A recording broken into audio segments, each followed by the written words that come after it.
नमस्कार दोस्तों, मैं अभिषेक फुलवारिया। स्वागत है आप सभी का आपके अपने यूट्यूब चैनल साइंस बाय अभिषेक फुलवारिया पे। तो दोस्तों बात करेंगे, जैसा कि आपको दिख रहा है, राजस्थान का केमिस्ट्री का मॉडल पेपर 2023 की बात करेंगे, ठीक है, जो कि अभी जस्ट आया है ना, थोड़े दिनों पहले। तो देखिए, इसमें आपको पता होना चाहिए कि प्रश्न कैसे आने वाले, इसीलिए मॉडल पेपर देखना जरूरी है, वरना अपने को पता नहीं चलेगा प्रश्न कैसे आ रहे हैं। हम बड़े बड़े प्रश्न पढ़े जा रहे हैं, छोटे प्रश्नों को इग्नोर करेंगे। छोटे प्रश्न से क्या होगा? अरे छोटे प्रश्न बहुत आने वाले इस बार, तो हर एक पॉइंट ध्यान रखना है पढ़ते वक्त। तो देखिए, सबसे पहले पहला प्रश्न जो आएगा उसमें 9 प्रश्न होंगे। कितने होंगे? 9 प्रश्न ऑप्शनल होंगे। ऑप्शनल मतलब मल्टीपल चॉइस क्वेश्चन, ठीक है, एमसीक्यू जाएंगे, उसमें खाली अपने को टिक ही करना होता है। तो फर्स्ट क्वेश्चन देखिए, आपके इसमें आ रखा है 2023 वाले में, प्रतिरोध का व्युत्क्रम क्या कहलाता है? तो प्रतिरोध खुद क्या होता है पहले वो सोचो। तो प्रतिरोध जो होता है वो होता है धारा या आवेशों के प्रवाह में उत्पन्न अवरोध। उसको आर से दर्शाता है। किससे? आर। यानी प्रतिरोध जो है वो आवेशों के प्रवाह में उत्पन्न अवरोध है, आर से दर्शाते हैं, रेजिस्टेंस बोलते हैं, ठीक है। अब इसका क्या करना है? व्युत्क्रम। व्युत्क्रम का मतलब पता है? 1/, में लेना है। यानी 1/r को क्या कहते हैं? तो उसको कहते हैं दोस्तों चालकत्व। क्या कहते हैं? बराबर करके लिख सकते हैं चालकत्व। तो प्रतिरोध का व्युत्क्रम क्या कहलाता है? चालकत्व कहलाता है, ठीक है। तो पहले प्रश्न का आंसर क्या हो गया? चालकत्व, यानी कि 2 ऑप्शन सही है, ठीक है। अगली बात करेंगे दूसरा प्रश्न है दोस्तों, प्रथम कोटि अभिक्रिया की अर्धायु किस पर निर्भर करती है? तो पहले सोचो अर्धायु होती क्या है, ठीक है। अर्धायु यानी वह समय जिस पर क्रिया कारकों की प्रारंभिक सांद्रता जो है उससे आधी सांद्रता रह जाती है। मतलब वह समय जिस पर क्रिया कारकों की सांद्रता अपनी प्रारंभिक सांद्रता की आधी हो जाती है, क्या कहलाती है? अर्धायु कहलाती है। और प्रथम कोटि अभिक्रिया किसे कहते हैं? तो जिसमें अभिक्रिया का जो वेग है वो क्रिया कारकों की प्रथम घात के समानुपाती होता है, ठीक है। तो अर्धायु जो है वो किस पर निर्भर करती है? तो देखिए, कभी भी ऐसा प्रश्न है किस पर निर्भर करती है, तो आपको उसका फॉर्मूला लिखना है सबसे पहले। तो प्रथम कोटि अभिक्रिया की अर्धायु का जो फॉर्मूला होता है वो होता है टी हाफ बराबर, क्या होता है? टी हाफ, या फिर आप टी 50% लिख सकते हो, एक ही चीज है। टी 50% बराबर क्या होता है? तो वो होता है 0.693 अपॉन के। क्या होता है? 0.693 अपॉन के। तो इसमें जो जो चीजें आती है या जो जो मान आते हैं उसी पर वो निर्भर करेगा। तो ये ओनली फॉर एक ही आ रहा है जिसका नाम है के को बोलते हैं वेग स्थिरांक। क्या कहते हैं? वेग स्थिरांक। तो प्रथम कोटि अभिक्रिया की अर्धायु ओनली फॉर किस पर निर्भर करती है? उसके वेग स्थिरांक पर निर्भर करती है। तो इसका राइट आंसर होगा भाई ब ऑप्शन, यानी कि वेग स्थिरांक पर निर्भर करती है। नेक्स्ट बात करेंगे तीसरा प्रश्न है, किसी अभिक्रिया का वेग जो है वो क्रिया कारकों की सांद्रता पर निर्भर नहीं करता। ये देखो, क्रिया कारकों की सांद्रता पर निर्भर नहीं करता है। तो अभिक्रिया होगी शून्य कोटि अभिक्रिया। कैसी अभिक्रिया? शून्य कोटि अभिक्रिया। तो अतः बी ऑप्शन राइट होगा इसका। यानी ऐसी अभिक्रिया जिसका वेग उसकी प्रारंभिक सांद्रता अंतिम सांद्रता पर निर्भर ही नहीं करता है, तो वो कैसा होगा? शून्य कोटि अभिक्रिया, ठीक है। नेक्स्ट है, सल्फाइड अयस्कों को, किसको? सल्फाइड अयस्कों को ऑक्साइड में परिवर्तित करने का प्रक्रम क्या कहलाता है? तो देखो, ये मैं सोच रहा था, इसमें दिक्कत बहुत होती है। एक होता है भर्जन, एक होता है निस्तापन। बहुत दिक्कत होती है, कंफ्यूज होते हैं, भर्जन क्या है, निस्तापन क्या है। 1 मिनट पढ़ा, दूसरे सेकंड भूल गए, तो एक दिक्कत। मैं भी ऐसे ही सोच रहा था, भर्जन, सल्फाइड अयस्कों को ऑक्साइड में बदलना, भर्जन, सल्फाइड अयस्कों को ऑक्साइड में बदलना, भर्जन, फिर निस्तापन पढ़ता हूँ, भर्जन भूल जाता हूँ। तो ये बहुत दिक्कत थी। ऐसे ही मेरा दोस्त आया, क्या भजन लगा के रखा है, सीधा याद हो गया। मैंने कहा कैसे? तो हो गया 1 घंटे से हो गया, तू 100 भजन तो बोल चुका है। अच्छा, मैंने बोला हो गया, अब ठीक है, बढ़िया। तो क्या क्या हुआ? मैंने बोला 100 भजन याद को नहीं हुए, ठीक है। तो ये क्या सिस्टम? अभी देखो, 100 SO भजन, 100 भजन याद को नहीं हुए, याद ये को नहीं हुए। ये इसके बाद में कभी नहीं भूलोगे कि कैसे याद करना है। तो देखिए, 100 से सल्फर को ऑक्साइड में बदलना, मतलब किसी को सल्फाइड को किस में बदलना? ऑक्साइड में बदलना, क्या कहलाता है? भर्जन, मतलब भजन मतलब भर्जन कहलाता है, ठीक है। तो सल्फाइड को ऑक्साइड में बदलना भर्जन कहलाता है, ओके। नेक्स्ट, और कार्बोनेट को ऑक्साइड में बदलना क्या कहलाता है? वही कार्बोनेट है, नहीं, CO मतलब कार्बोनेट, C से कार्बोनेट, O से ऑक्साइड में बदलना, नी से निस्तापन कहलाता है। क्या कहलाता है? निस्तापन। ऐसे भी लिख सकते हो आप, ये 100 भजन को नहीं याद होवे, ये को कैसे लिखेंगे? CO के रूप में लिखना है। कैसे लिखना? CO को नहीं याद होवे, याद होवे से तो कुछ नहीं है, इसका कोई रोल नहीं है, लेकिन ये ध्यान रखना, 100 से सल्फर को ऑक्साइड में बदलना, यानी सल्फाइड को ऑक्साइड में बदलने का प्रक्रम भर्जन कहलाता है। और को से क्या हो जाएगा? कार्बोनेट को ऑक्साइड में बदलने का प्रक्रम निस्तापन कहलाता है। मजा आया हो तो लाइक कर देना, शेयर कर देना, ठीक है। आगे देखेंगे। अगला प्रश्न क्या है तो वो देखो, तो इसका आंसर तो वर्जन हो जाएगा। क्या हो जाएगा? वर्जन। मतलब सल्फाइड को किस में बदलना है? ऑक्साइड में। तो सल्फाइड एस्को को ऑक्साइड में बदलने का प्रक्रम, ये सल्फाइड एस्को को ऑक्साइड में परिवर्तित करना वर्जन कहलाता है। क्या कहलाता है? वर्जन। ठीक है। नेक्स्ट है हाइपोफॉस्फोरस अम्ल की सारकता कितनी होती है? तो सारकता आपको पता है, ऐसे पदार्थ जो जलीय विलयन में OH- आयन देते हैं क्या कहलाते हैं? सारक कहलाते हैं। तो देखिए हाइपोफॉस्फोरस अम्ल होता क्या, वही नहीं पता तो फिर काम नहीं चलेगा। देखिए हाइपोफॉस्फोरस अम्ल, तो उसका फॉर्मूला होता है H3PO2। क्या होता है? H3PO2। जेड नहीं है, 2 है। चलो संरचना बना के देख लेते हैं। ये बीच में बना देंगे फॉस्फोरस, ठीक है। डबल बॉन्ड ओ बना देते हैं ऊपर की ओर, एक हाइड्रोजन इधर की ओर बना देते हैं, एक हाइड्रोजन इधर की ओर, और एक OH ऐसे बना देते हैं। तो देखिए ये है कि नहीं है? H3 1 2 3 O2, ये P H3PO2, इसको कहते हैं हाइपोफॉस्फोरस अम्ल। अब सारकता क्या है अभी बताएं, जो जलीय विलयन में OH- आयन देते हैं। तो कितने OH दिख रहे हैं? तो क्या साहब एक ही है? एक है, तो इसकी सारकता कितनी हो गई? एक। तो इसमें आंसर दिख रहा होगा ये इसकी सारकता हो गई एक। लो जी, बढ़िया प्रश्न है। अगला नेक्स्ट है द्विदंतुर लिगेंड क्या है? पहले लिखा आता था द्विदंतुक, अब आ रहा है द्विदंतुर। बात एक ही है ना, बाइडेंटेट या डाइडेंटेट लिगेंड। क्या होता है एक बार देखो देखे तो, बाइडेंटेट या डाइडेंटेट लिगेंड यूं होता है कि ऐसा लिगेंड जो धातु धनायन के साथ 2 उपसहसंयोजक बंध बनाता है। कितने? 2 उपसहसंयोजक बंध, यानी कोवेलेंट बॉन्ड बनाता है। कौन? धातु धनायन के साथ ऐसा लिगेंड, तो उसको बोलते हैं द्विदंतुक लिगेंड। तो इसमें देखिए SCN, संरचना पता हो ना तो आप बता सकते हो कितने दंतुक है, सभी बता दो। SCN जो है ना, इसे कहते हैं थायोसाइनेटो। क्या कहते हैं? थायोसाइनेटो। कोई बोलेगा सर साइनेट होता है, O क्यों? तो ये उपसहसंयोजक यौगिक में जो लिगेंड होते हैं उसके नाम के पीछे O अणु लगने लगता है। साइनेट का साइनेटो, क्लोरो का क्लोरिडो। ठीक है, ध्यान रखना। उसी प्रकार ये ऑक्जेलेट है। क्या है? ऑक्जेलेट, तो इसका क्या बन जाएगा? ऑक्जेलेटो। ठीक है, अभी देखते हैं। तो पहला SCN, ये SCN, इसको बोलते हैं थायोसाइनेटो। क्या कहते हैं? Thiocyanato, thiocyanato. ठीक है, ये कैसा? एक दंतुक है। कैसा है? एक दंतुक। सभी देख लेते हैं क्योंकि जरूरी नहीं है इनमें से कोई भी आ जाए, सेम टू सेम पर्सन मिले या नहीं मिले, इनमें से कोई ऑप्शन वाला दूसरा बना के दे दे तो सारे देख लेते हैं। SCN मतलब थायोसाइनेटो। ठीक है, अगला नेक्स्ट है मतलब एक दंतुकों का C2O4। C2O4 की संरचना अगर आपको याद है कभी नहीं भूलोगे। देखो संरचना होती है यूं,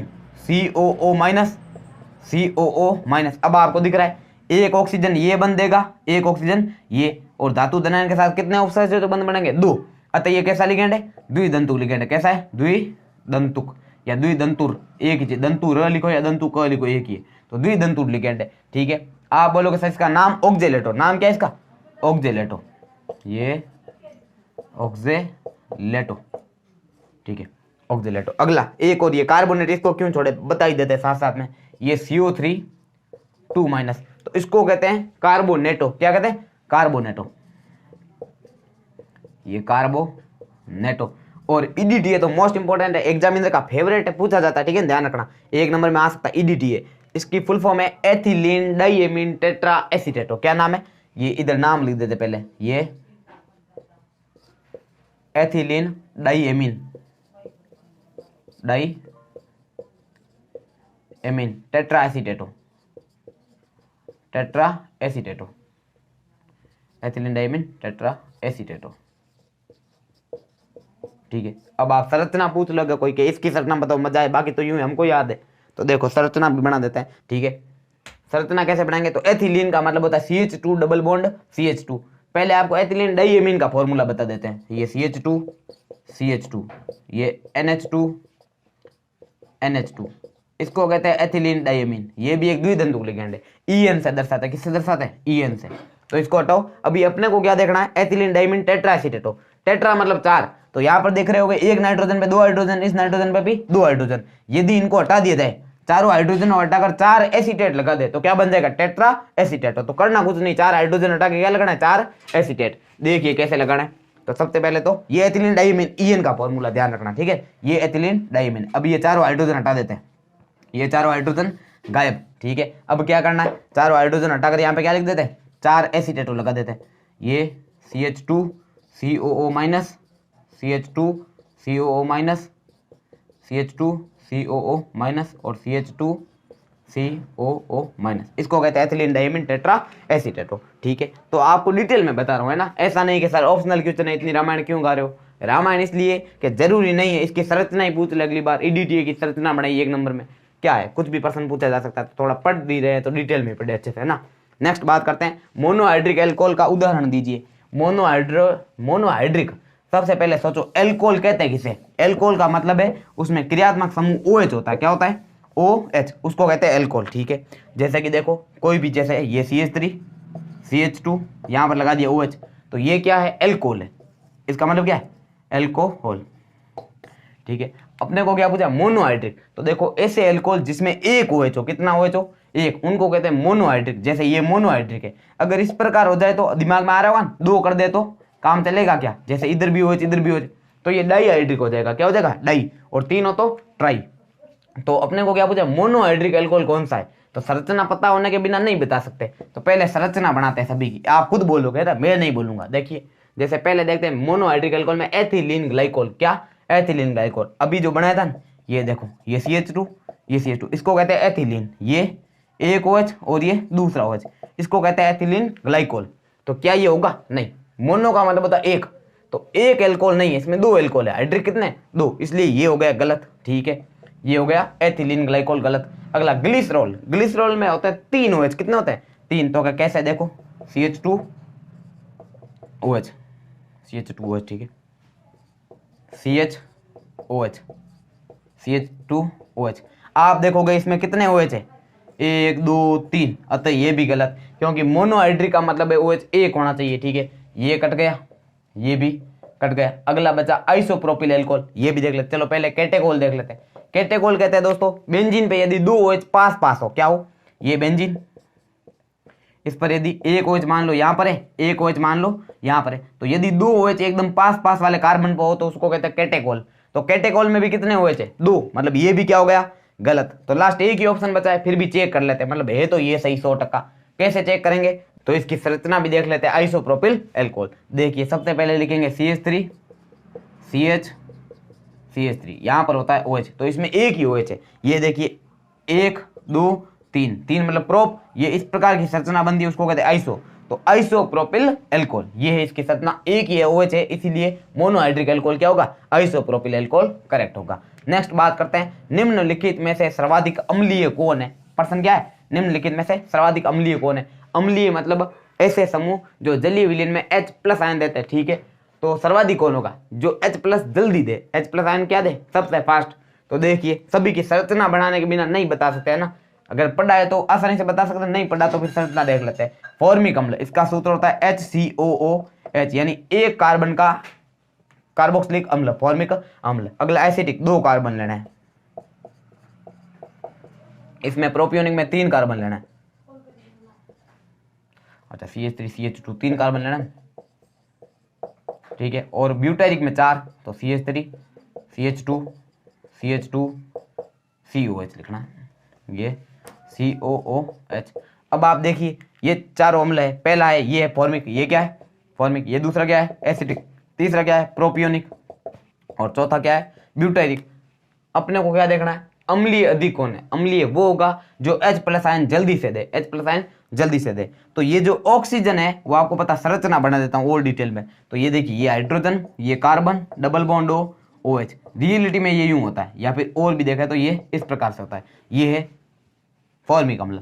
तो इसमें देखिए कार्बन से हाइड्रोजन जुड़ा है, अतः हाइड्रोजन का कोई प्रभाव नहीं होता, प्रेरणिक प्रभाव पड़ा होगा इलेक्ट्रॉनों को धक्का देने की प्रवृत्ति, या फिर इसके द्वारा इलेक्ट्रॉन को आकर्षित करने की प्रवृत्ति। तो ये जो है कोई इलेक्ट्रॉन प्रभाव नहीं देता, यानी कि ये कोई इलेक्ट्रॉन नहीं दे पाता कार्बन को। ठीक है, तो फिर ये ऑक्सीजन जो है आसानी से इलेक्ट्रॉन ग्रहण कर लेता है और हाइड्रोजन को H+ के रूप में त्याग देता है। ठीक है, मान लिया आपकी बात। अगली बात करते हैं, तो इसमें क्या है ये अधिक है कम है, तो आप देखो इसमें CH3 समूह जुड़ा हुआ है, क्या जुड़ा हुआ है CH3 समूह, और जितने भी एल्किल समूह है उनकी प्रवृत्ति यूं होती है कि इलेक्ट्रॉन दे दिए जाए, यानी ये इलेक्ट्रॉनों को प्रतिकर्षित करते हैं, क्या करते हैं प्रतिकर्षित, और ये कार्बन जो है वो इलेक्ट्रॉनों को क्या कर रहा है आकर्षित, क्योंकि इसके पास 2 ऑक्सीजन है, 2 ऑक्सीजन क्या उच्च विद्युतरणीय तत्व है। तो ये जो है एल्किल समूह बढ़ने पर, एल्किल समूह बढ़ने पर +I प्रभाव बढ़ता है। ये कैसा प्रभाव इसका +I, +I का मतलब है ये इलेक्ट्रॉन इधर भेज रहा है, तो देखिए इलेक्ट्रॉन इधर आ रहे हैं, कार्बन को इलेक्ट्रॉन मिल रहे, इस ऑक्सीजन को इलेक्ट्रॉन मिल रहे हैं, तो इलेक्ट्रॉन इधर जा रहे हैं,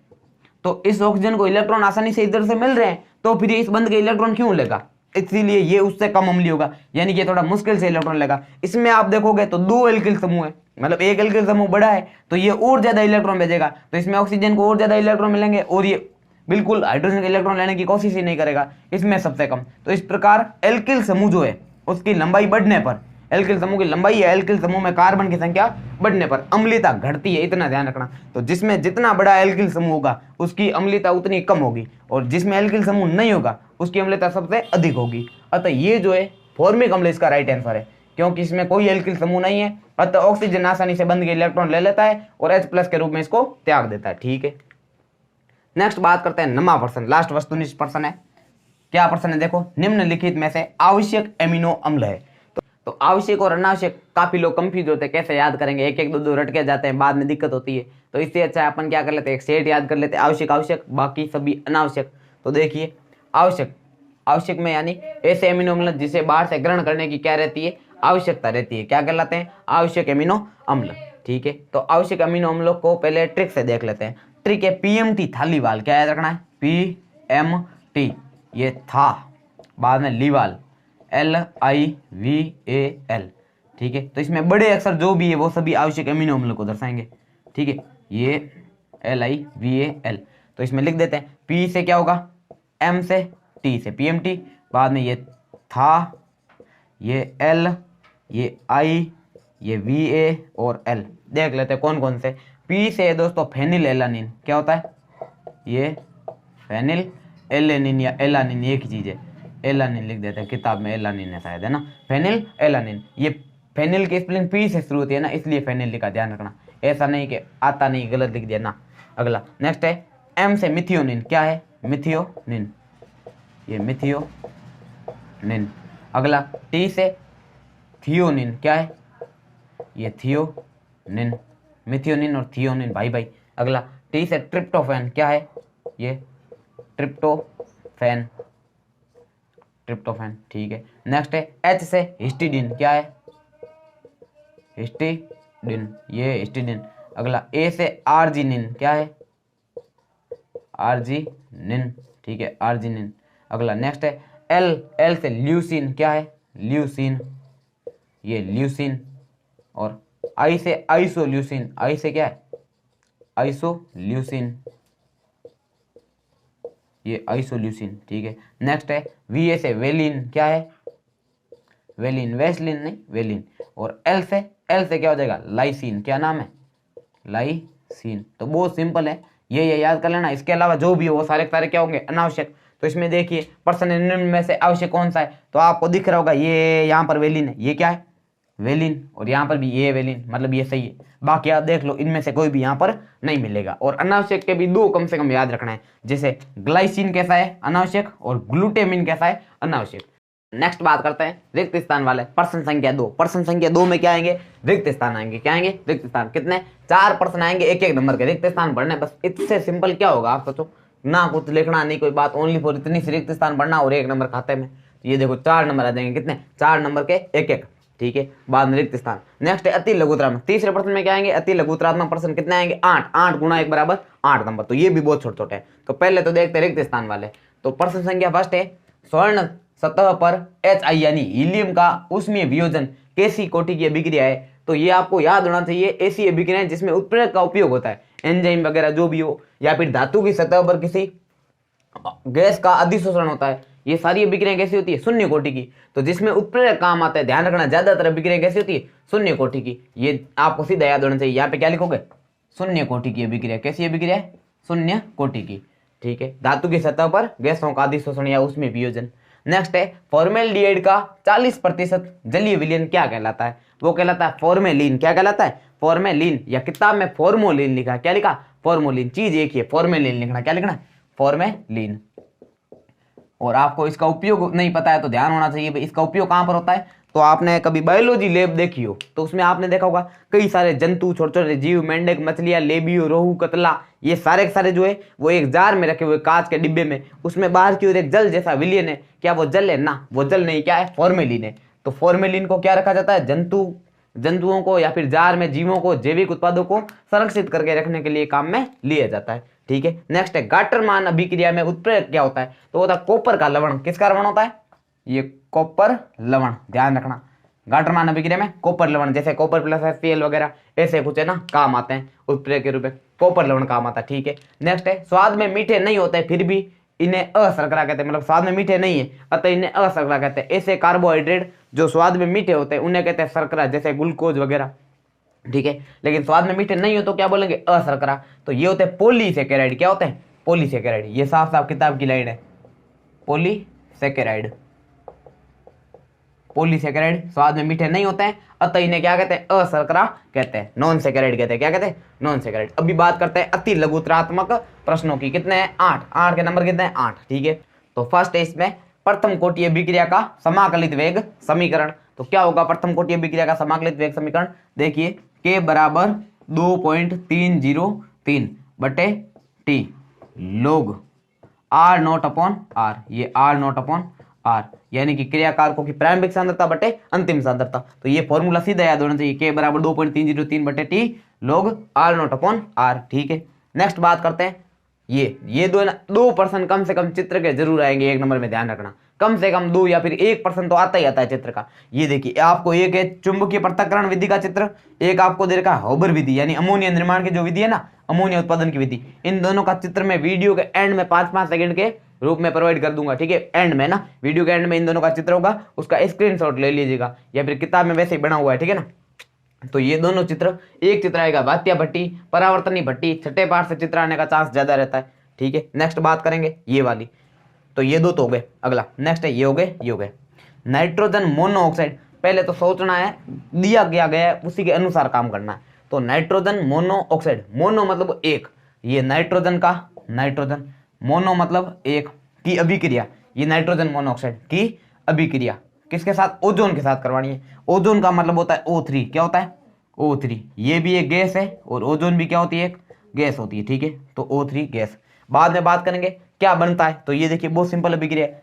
ये अभिक्रिया का निशान ये होता है, देखो कुछ नहीं करना है, NO प्लस O3, 3 ऑक्सीजन है, 1 ऑक्सीजन इधर पटक दो, क्या हो जाएगा? NO2 बन जाएगा। इधर कितने बनेंगे? O2।